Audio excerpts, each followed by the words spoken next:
Estimados amigos, camaradas, é uma intervenção longa, mas permitam-me que faça aqui uma observação. Numa entrevista recente, um jovem jornalista perguntava-me se eu não me sentia desiludido no comício da festa do Avante, estar a falar para tanto jovem sentado, indiferente a esse mesmo comício. Sugeri-lhe que hoje... Sugeri-lhe, camaradas, que hoje se aproximasse do palco, que viesse ver este comício para mudar de opinião. Se aí está, muda de certeza de opinião perante este grande comício da nossa festa do Avante.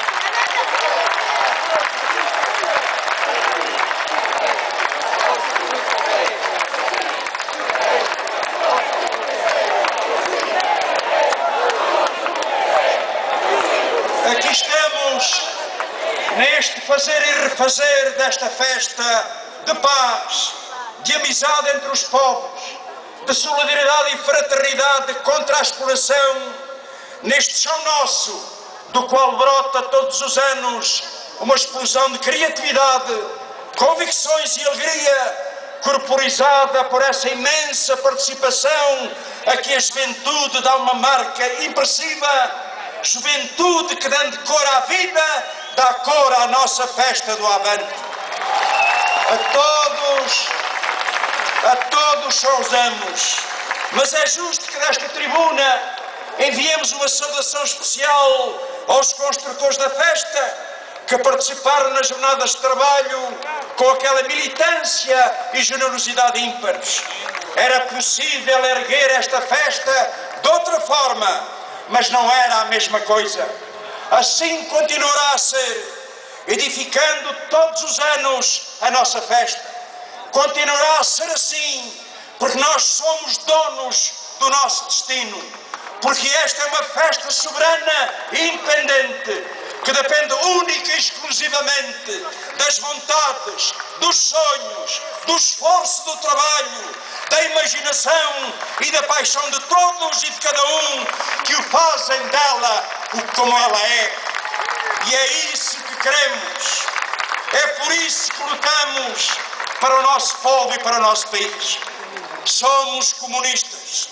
Ao longo da história do nosso país e do nosso partido, sempre expressamos a nossa confiança quando imaginamos o futuro que temos pela frente e pelo qual lutamos no presente, animados por aquela esperança que não fica à espera.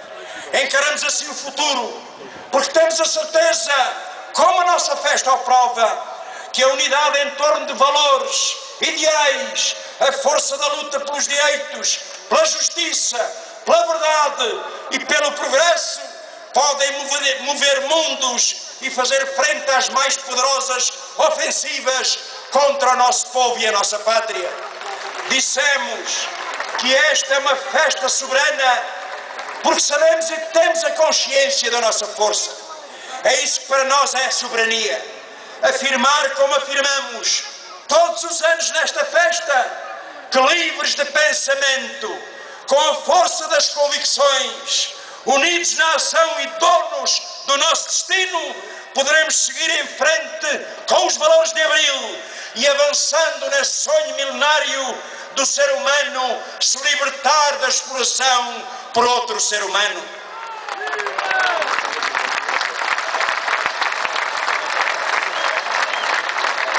Camaradas, realizamos a nossa festa no momento em que os trabalhadores, as classes e camadas populares e antimonopolistas, a grande maioria dos portugueses, são confrontados com uma feroz e brutal ameaça às suas condições de vida e o país sujeito à pilhagem do seu património e recursos e a novas e mais drásticas mutilações da sua soberania.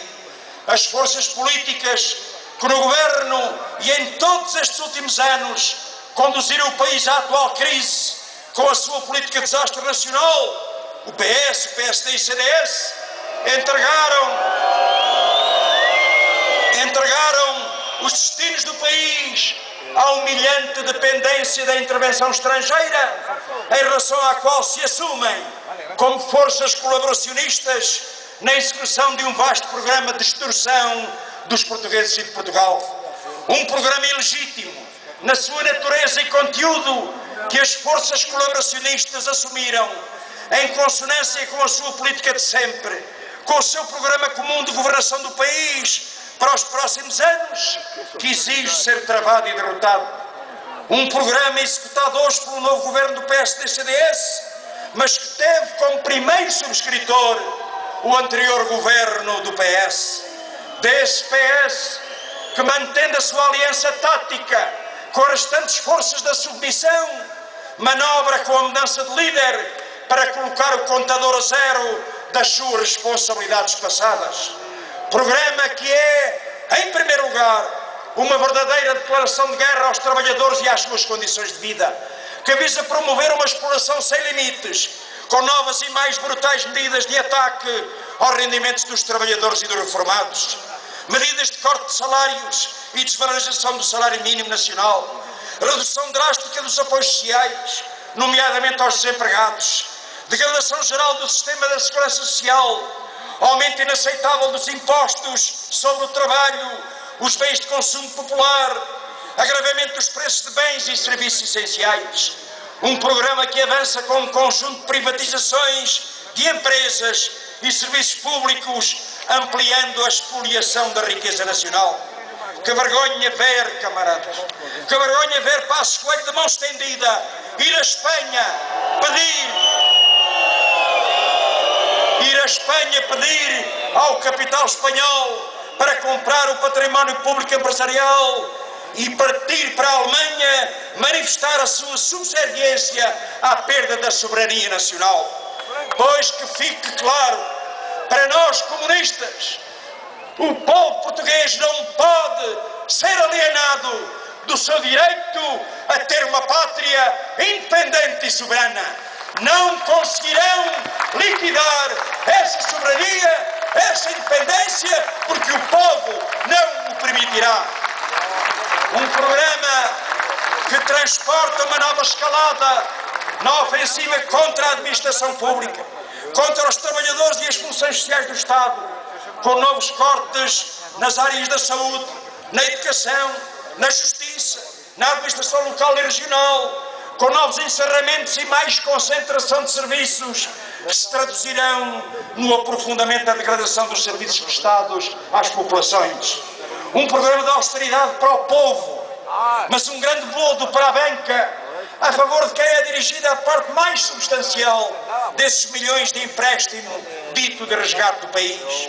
Um programa que não resolverá os problemas nacionais, antes aprofundará a crise, a recessão económica, a dependência externa, o agravamento do desemprego e o aumento da pobreza, consequências que se acentuarão decorrentes da quebra no investimento público, da perda do poder de compra dos salários e das pensões, do ataque e atrofiamento das pequenas e médias empresas. A ideia do cumprimento do Pacto de Extorsão Nacional, que a propaganda do colaboracionismo vende como uma solução para o país, é uma fraude. Cumprir tal pacto não garante estancar as operações de agiotagem e especulação, nem tampouco o anunciado a recuperação económica e o crescimento económico.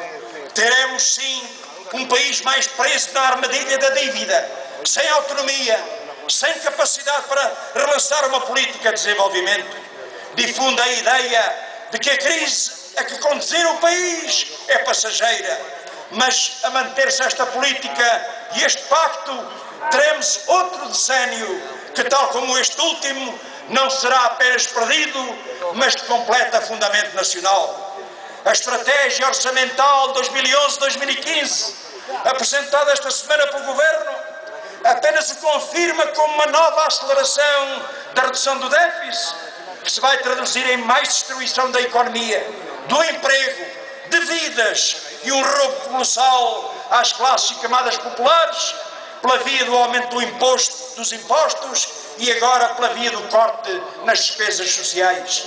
O sucesso do Governo será a tragédia do país.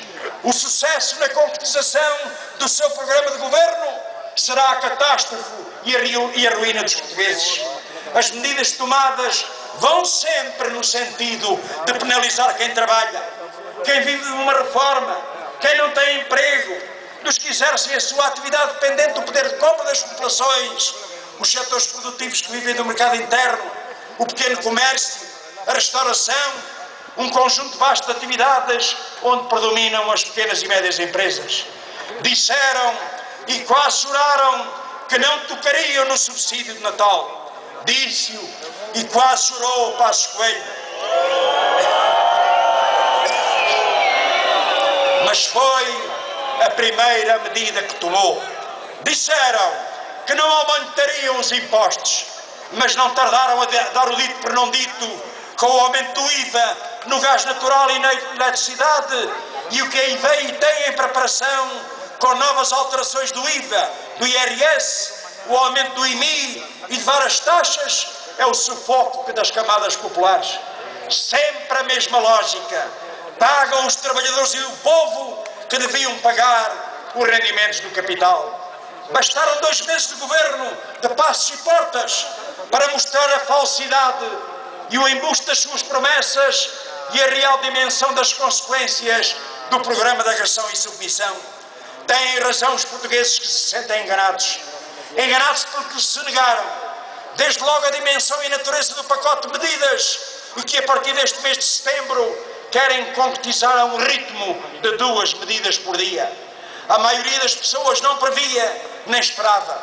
Veja-se o escandaloso aumento dos transportes. O que se está a passar nos transportes é um verdadeiro roubo às populações. E não há truques, não há expedientes do tipo do passo social mais que o possa iludir. É um autêntico assalto aos rendimentos dos trabalhadores e do povo e o abrir as portas às privatizações da exploração dos serviços públicos de transporte. É insuportável, camaradas. É insuportável este aumento sistemático de tudo. Dos impostos, dos transportes, da energia, dos bens e serviços essenciais, dos medicamentos, dos juros e impostos na habitação e muito mais insuportável para aqueles que são empurrados para o desemprego ou vivem de um trabalho precário e mal remunerado, que são a grande parte dos trabalhadores, nomeadamente das novas gerações. Novas gerações que são condenadas por esta política a uma vida precária e sem futuro, e que no plano do ataque aos direitos laborais dos trabalhadores portugueses, que o Governo acaba de retomar, agravará com a proposta de lei dos despedimentos, com a qual pretendem garantir os despedimentos fáceis e baratos.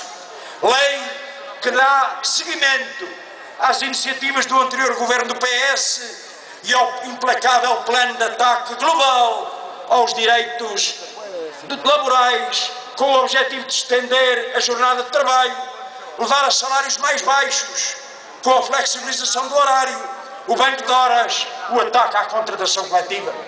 A redução agora acabada de anunciar pelo Governo de 1.500 milhões de euros para 2012 na despesa com a educação, com a saúde, com a segurança social, confirma o que há muito o PCP tem vindo a denunciar, com o argumento de que é preciso tirar as gorduras do Estado, que é preciso emagrecer o Estado, retiram-lhe responsabilidades a importantes funções sociais, abrindo espaço para a entrada dos grupos privados, transformando essas áreas em grandes áreas de negócios.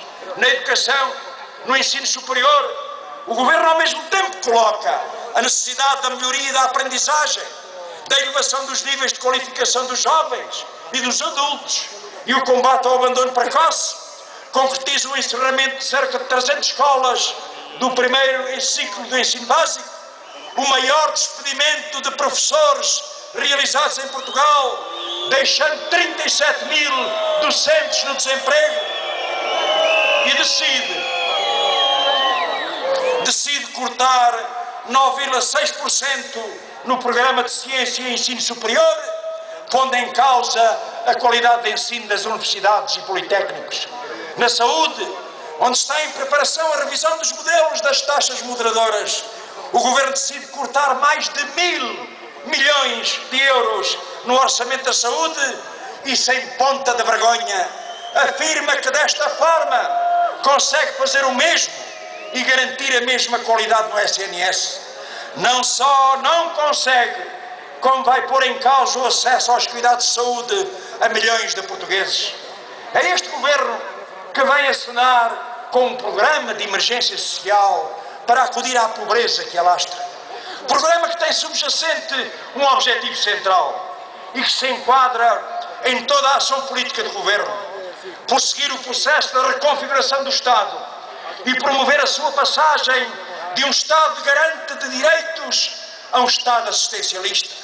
Querem transformar o direito universal dos portugueses à saúde, à educação, à proteção social por uma política e um sistema de caridade pública e privada que estigmatiza os mais desfavorecidos e perpetua a pobreza. Mas enquanto a pobreza aumenta e se agrava a vida de milhões de portugueses, a centralização e concentração de capitais continua, alavancados por uma política fiscal concebida para favorecer a concentração da riqueza e o património dos ricos e dos poderosos. Reparem, o patriótico grupo de empresas do PSI 20, que engloba os principais grupos económicos e financeiros, salvo um caso, cedia na Holanda, nos paraísos fiscais, as empresas gestoras das suas participações sociais e outras para não pagar impostos. Aos desmesurados lucros que continuam a acumular, acrescem um conjunto de benesses fiscais e os resultados das operações que são autênticos processos de usurpação do património e meios de erário público.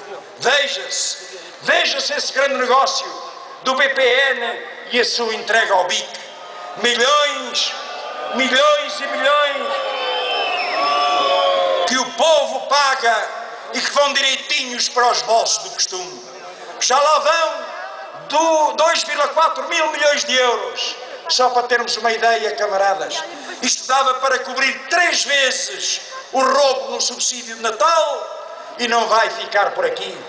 Nestas 2 últimas semanas, muita gente parece ter acordado para a necessidade de exigir maior esforço fiscal aos ricos e poderosos, como se a injustiça fiscal em Portugal fosse uma novidade descoberta nestes últimos dias. E é interessante ver como aqueles que, fazendo parte dos partidos da troika de submissão, a manifestarem-se agora muito sensíveis à tributação dos ricos e poderosos. Esses mesmos que, sem exceção, na última legislatura rejeitaram as diversas propostas que o PCP apresentou para introduzir alguma justiça fiscal em Portugal. Quando há poucos meses o PCP propunha reforçar a tributação fiscal para quem possui carros de luxo, iates, aviões particulares, casas com valor acima de 1 milhão de euros, todos sem exceção, PSD, PS e CDS, votaram contra. Quando há poucos meses o PCP quis criar uma nova taxa aplicável às transações em bolsa, quando o PCP apresentou propostas para que a banca e os grupos económicos pagassem a mesma taxa de imposto de IRC que qualquer pequeno empresário já paga, quando o PCP apresentou propostas para que as mais-valias mobiliárias das SGPS ou dos fundos de investimento passassem a ser finalmente tributadas, o PS e o PSD e o CDS uniram-se e disseram sempre que não. Manobram agora com uma pequena e pontual cedência na taxação dos grandes rendimentos, que são uma falácia, tendo em conta o seu contributo ridículo.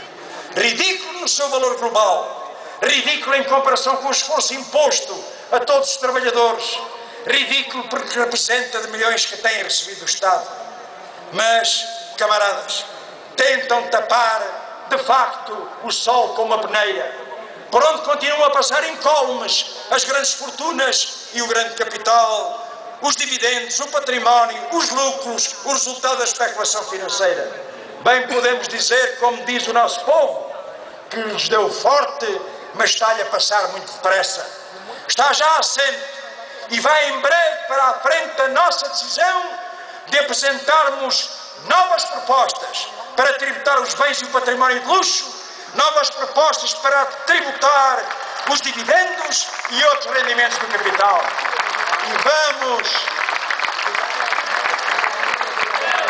E vamos então ver até onde é que vai a hipocrisia. Mas se esta política é uma política que coloca o país a saque, é também a democracia que é posta em causa em todas as suas dimensões. Não são apenas as decisões tomadas à revelia e nas costas do povo aqui na Europa. É o ataque a direitos, liberdades e garantias e descaracterização do regime democrático que prosseguem áreas sensíveis como o serviço de informações. A ofensiva do atual governo para concentrar ainda mais estes serviços, para assegurar o seu estrito controle partidarizado e governamentalizado, para esconder com a invocação do segredo de Estado todas as ilegalidades, nomeadamente a escuta e interseção de comunicações de jornalistas ou a intimidação de magistrados, como ficou indiciado no governo anterior, e demais de que há muito se deduz e sabe sobre a vigilância ilegal da atividade de quem protesta e contesta a política direita. A novidade é que agora se comprova o tráfico de informações para os grandes interesses económicos. E mais uma vez, como no passado, PS, PSD e CDS juntam os trapinhos, mantêm a sua aliança estratégica, impedem o esclarecimento da verdade e impõem o vazio e o logro na fiscalização do sistema de informações. Mas grave é também, no plano da democracia, o que o governo prepara contra o poder local com a inteira cumplicidade do PS. É um programa de subversão do poder local democrático e das suas características. E é impressionante, camaradas, ouvir críticas, ouvir para aí o choradinho de José Seguro a criticar o governo, às vezes até faz partir as pedras da calçada. Este PS, que está comprometido, que está de acordo com o programa da Troika, vem criticar o governo porque está a fazer o mesmo que José Sócrates fazia com o governo anterior.